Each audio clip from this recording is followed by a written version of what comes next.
Hi Howdens folks, welcome back to Let's Play Spyro the Dragon Part 2. I'm your host, RCSceptor5665. In the last episode, BAM! We completed up with Stone Hill, Dark Hollow, and Sunny Flight, and collected all the treasures, dragons, and one of the dragon eggs that we need in those. So, let's continue on this episode by finishing up the remaining 2 levels of the Artisan home, which I'm not going that way yet. I can if I'd like. I don't know if I have as many dragons as I need, though, at this particular moment in time.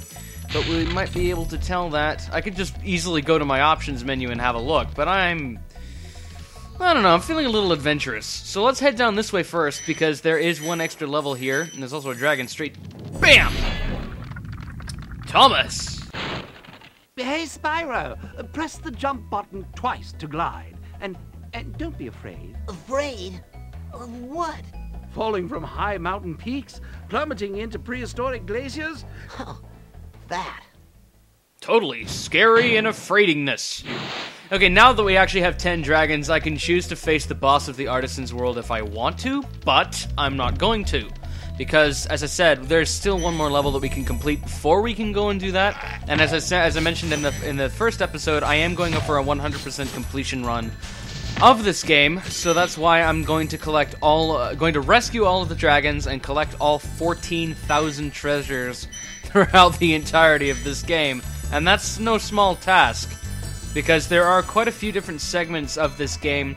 The first couple of worlds are actually fairly easy, because, well, kind of obviously, they introduce you to the game, and they're designed to look pretty, and, you know, kind of just introduce you to the atmosphere and the basic feel of the game. But as you get into the worlds later on in the game, things start to get a lot more technical and a lot more complex. And that will lead you into a lot of problems if you're not, like, a really supremely advanced Spyro player, because there's one mechanic that it's going to be introduced to us in the 4th or 5th worlds, and that is known as the Supercharge, which I'm pretty sure a lot of you who may have played this game know about. And the developers intended to include that mechanic in specific for more advanced players that kind of, you know, think outside the box a little bit more. And you'll definitely see that once we actually start using the Supercharge. Welcome to Town Square, Spyro. Thank you! Begin exploring by gliding to that area with the bull. And then he goes to explain the camera controls, which are plainly simple. The L1 and R1 buttons are basically what rotate the camera. As you noticed in the first episode, I went and I decided to turn the camera from passive to active so that it follows behind me more. And as I may or may not have mentioned in the last part, it's been a while since I've recorded this, I may or may not have mentioned the differences in treasure chests that you're going to see throughout the game. And one of the cool things that I think is pretty uniquely implemented is that every world and level has their own enemies too. Thanks, Spyro. I had the worst itch on the tip of my wing. Cool story. cool story.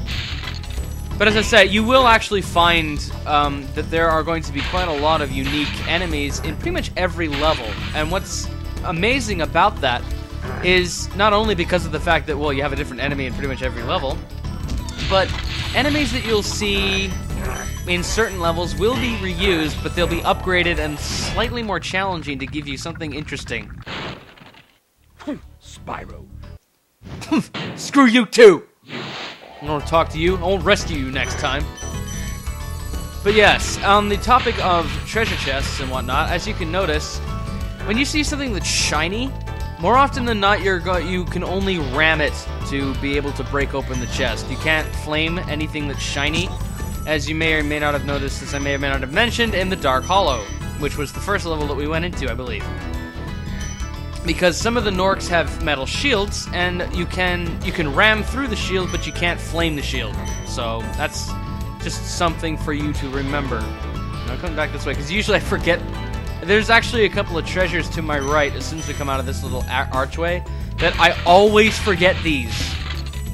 Those 8 treasures, I always forget those. I don't know why I do, but I just do. And it's kind of annoying.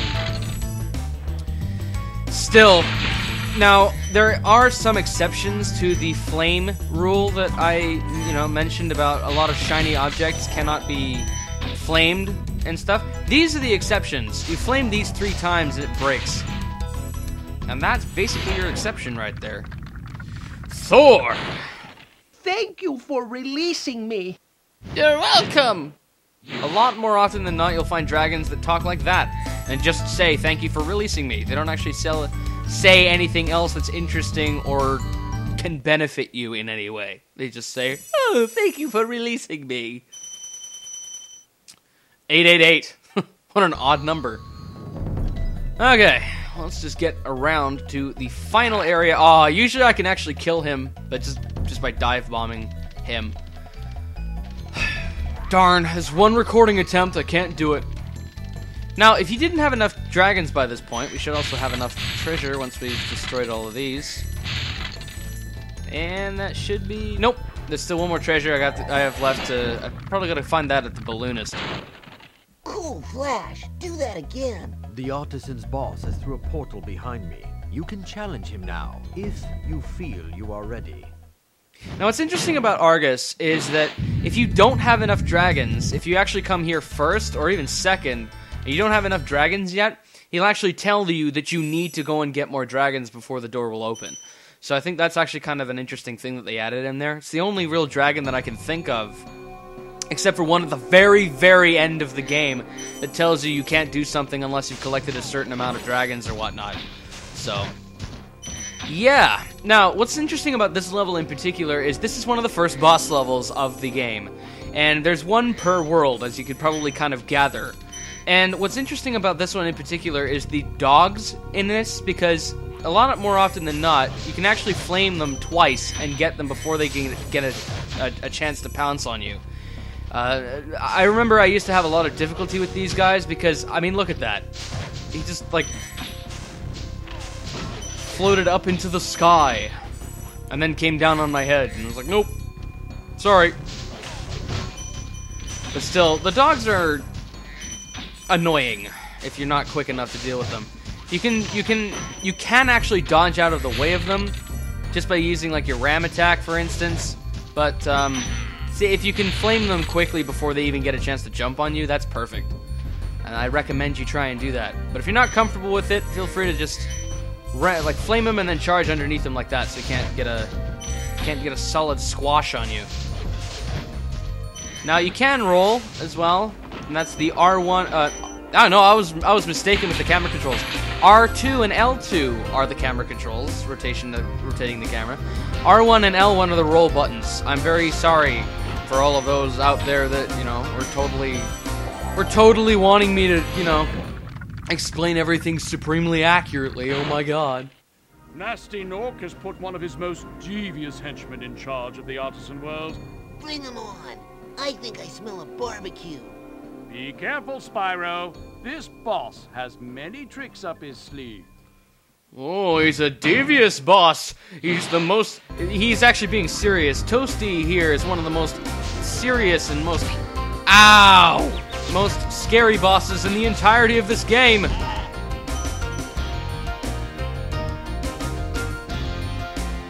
What?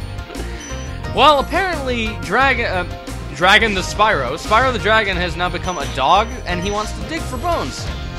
I guess. I don't understand what that was about. Yes. Mr. Toasty is one of the most devious bosses of the entirety of Nasty Nork's army. He is a freaking sheep with stilts! Stilts!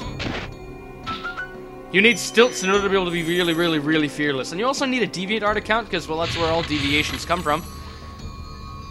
Yeah. If you could not tell, I'm joking. But there we go. That is the Artisans world all wrapped up and dealt with. Let's just do a double check of all our statistics before we leave. Woo! Alright, so we can leave now. Let's just go to the balloonist, because I think there's one treasure that I missed. Because I like missing treasure. Yep, and it's towards him. Yes! Alright. Oh, the balloonist is basically how you traverse through the worlds.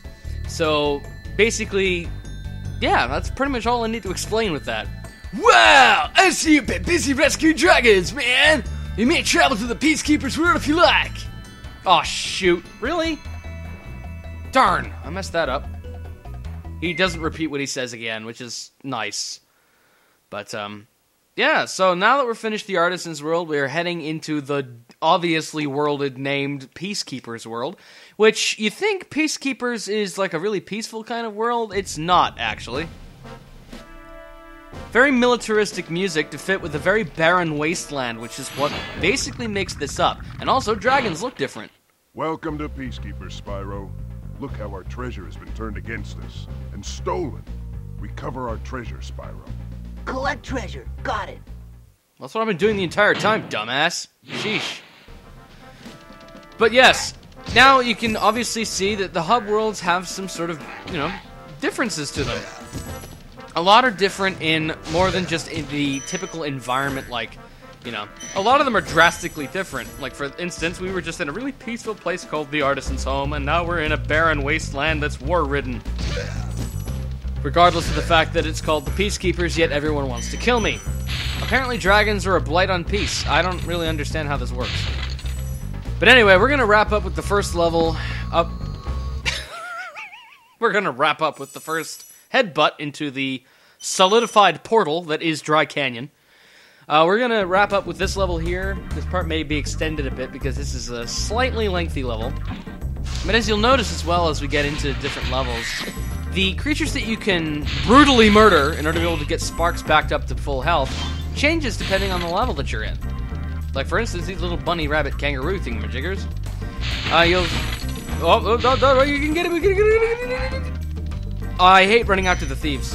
Thieves, if you don't run after them such a specific way, they will actually turn around and you'll have to try and get your way back to them. As you notice, a lot of enemies you'll actually not get away with that with, and as you saw there, if you charge into the little cannonballs that they shoot out of their little blunderby things, the blunderbuss, you actually can't get away with a lot of projectiles by ramming them. Those are one of the only enemies in the game that allow you to actually get away with that and not get hurt. So just keep that in mind when you're in later levels and you'll see more enemies throwing projectiles at you.